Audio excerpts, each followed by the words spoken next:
Bom dia, gente, sejam bem-vindos.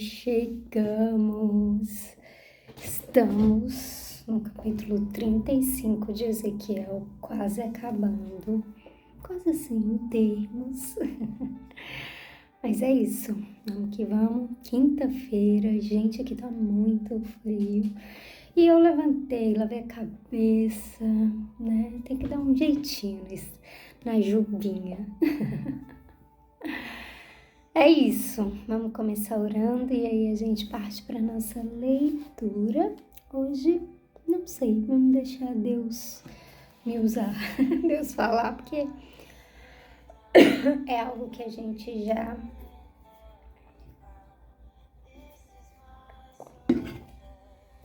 já conversou por aqui. Mas vamos lá. A palavra de Deus sempre tem algo novo, né? Então, é isso. Deixa eu colocar para fora mesmo. Amém, Deus. Obrigada pelo dia de hoje. Obrigada até mesmo pelo frio, pelo sol que nos aquece, em nome de Jesus, Deus, que todas as coisas possam nos fazer sentir o Senhor, a Tua presença, o vento, a brisa. Perdão, Deus, perdão por às vezes maltratarmos a natureza e isso acaba nos devolvendo aí em diversas formas. Mas nós oramos, Deus, para que nós tenhamos consciência e responsabilidade. Em nome de Jesus, que o Senhor nos ajude, Deus, a cuidar daquilo que o Senhor criou, daquilo que o Senhor nos mandou dominar. Sabe, Pai, sobre os animais, sobre as plantas, sobre as árvores, sobre todas as coisas que o Senhor nos entregou, nos deu ali como responsabilidade, que possamos ser responsáveis.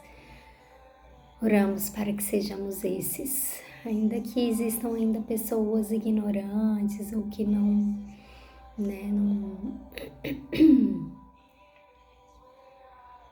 façam o que é certo, mas que comece de nós. Nós apresentamos diante de Ti, colocamos diante de Ti a leitura deste capítulo, Te pedimos, Deus, a Tua provisão no dia de hoje, o Teu alimento, dá-nos o alimento sólido, que cada um aqui, quando for sentar para ler as suas Bíblias, possam ter, sabe, Deus, o alimento sólido da Tua Palavra, que ela nos alimente, nos satisfaça e nos faz ir adiante em tudo aquilo que está proposto para nós nesse dia de hoje. É o que eu oro, te peço e coloco diante de Ti a leitura deste capítulo, em nome de Jesus. Amém? Deixa eu baixar. Eu não tô enxergando. Tá muita luz. For you.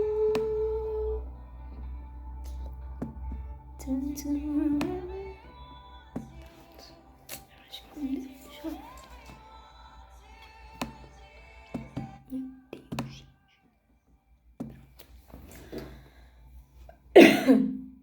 Tá, vai dizer.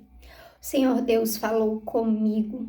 Ele disse: Homem mortal, fale contra o país de Edom. Diga ao povo que eu, o Senhor Deus, estou dizendo o seguinte: Montanhas de Edom, eu estou contra vocês. Farei de você, Edom, um deserto sem moradores. Deixarei a sua terra e as suas cidades arrasadas e em ruínas. Aí você ficará sabendo que eu sou o Senhor. Você sempre tem sido inimigo de Israel. No tempo da desgraça dos israelitas, no tempo do seu castigo final por causa dos seus pecados, você deixou que eles fossem mortos. Por isso, eu, o Senhor Deus, juro pela minha vida que o seu fim é a morte e que você não poderá escapar. Você é culpado de crime de morte e a morte o perseguirá. Farei com que a região montanhosa de Edom vire um deserto e matarei todos os que passarem por ali. Cobrirei as montanhas e os morros com cadáveres, os corpos dos que forem mortos em combate encherão os vales e os ribeirões. Farei de você um deserto para sempre, e nunca mais ninguém viverá nas suas cidades. aí você ficará sabendo que eu sou o Senhor. Você disse que a nação de Judá, a nação de Israel e as terras delas são suas e que você vai tomar posse delas mesmo que eu, o Senhor, esteja ali. Por isso, eu, Senhor Deus, juro pela minha vida que eu tratarei com a mesma ira, inveja e ódio com que você tratou o meu povo. Eles ficarão sabendo que eu o estou castigando pelo que você fez com eles.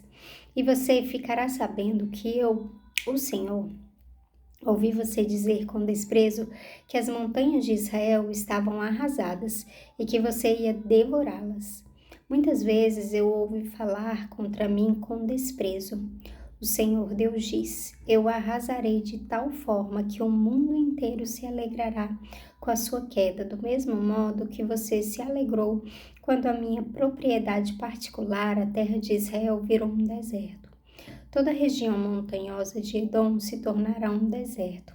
Aí, todos ficarão sabendo que eu sou o Senhor.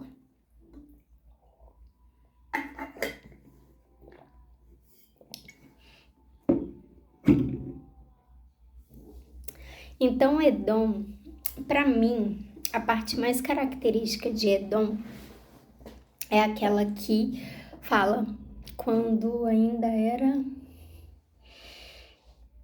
Quando o povo estava tentando atravessar ali, e aí eles não autorizaram a passagem deles, né? Mas aqui a gente vê que eles continuaram sendo inimigos a vida toda, né? E aí Edom, como a gente sabe, é a nação ali proveniente, não sei se existe se é essa palavra, mas enfim, descendente de Esaú, irmão de Jacó, né? Porém, ainda que Jacó e Esaú ali meio que no fim da vida tivessem feito as pazes,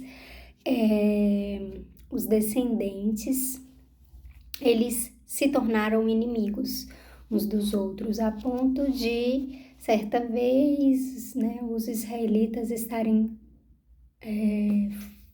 Ai, em que momento que foi, meu pai? Eu não vou lembrar.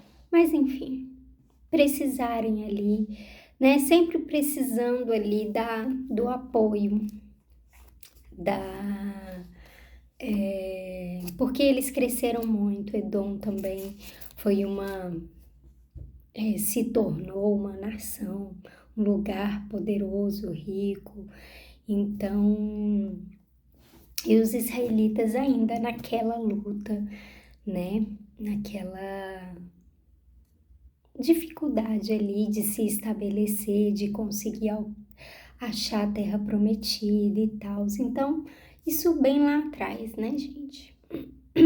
E desde então, eles continuaram sendo inimigos, eles nunca foram amigos. E nesse momento, Deus então está falando que ao invés deles... Eu quero até ler essa parte, porque vai dizer assim: você disse que a nação de Judá, a nação de Israel e a terra delas são suas e que você vai tomar posse delas mesmo que eu, o Senhor, esteja ali.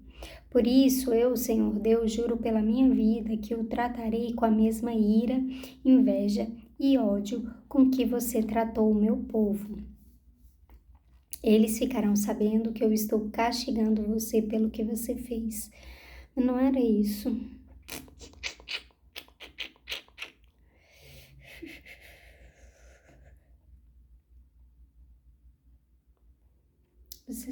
Vocês sempre têm sido inimigo de Israel. No tempo da desgraça dos israelitas, no tempo do seu castigo final, por causa dos seus pecados, você deixou que eles fossem mortos.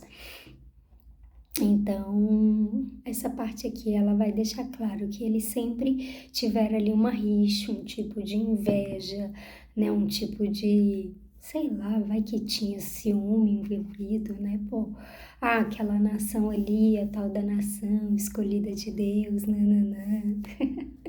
Enfim, não sei exatamente, mas eu acho que essa parte aqui, ela exemplifica bem o que a gente está tentando dizer, que eles eram de fato inimigos, né?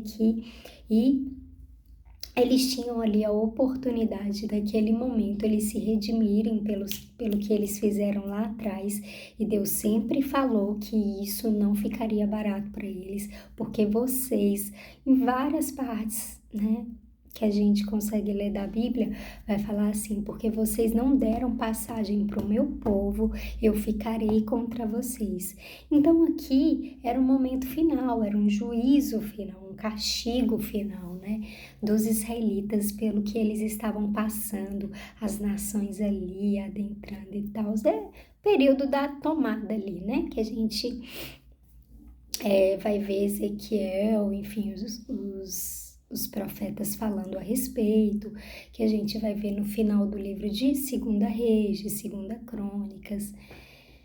Então a gente está nesse momento e Deus está falando aqui com Ezequiel que eles tiveram a oportunidade de se desculpar ali, de fazer algo pelos parentes deles, né, por Israel.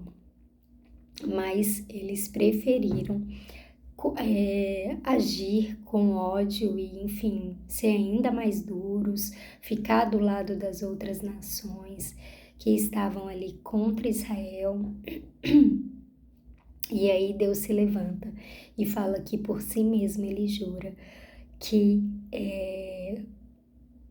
arrasará, né, a nação deles, a cidade deles. Então, é isso. Você é culpado de crime de morte e a morte o perseguirá. Farei com que a região montanhosa de Edom vire um deserto e matarei todos os que passarem por ali. Cobrirei as montanhas e os morros com cadáveres, e os corpos dos que forem mortos em combate encherão os vales e os ribeirões. Farei de você um deserto para sempre, e nunca mais ninguém viverá nas suas cidades. Aí você ficará sabendo que eu sou o Senhor. Você diz que a nação de Judá, a nação de Israel e as terras delas são suas, e que você vai tomar posse delas, mesmo que eu, Senhor, esteja ali. Por isso eu, Senhor Deus, juro pela minha vida que o tratarei com a mesma ira em vez de ódio com que você tratou meu povo. Eles ficarão sabendo que eu estou castigando pelo que você fez com eles, e você ficará sabendo que eu, Senhor, ouvi você dizer com desprezo que as montanhas de Israel estavam arrasadas e que você ia devorá-las. Então é isso. Então,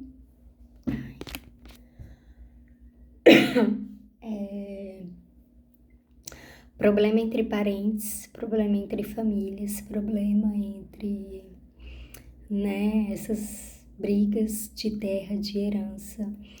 Nunca foi só sobre nós, nunca foi só sobre a nossa geração, sobre a nossa época.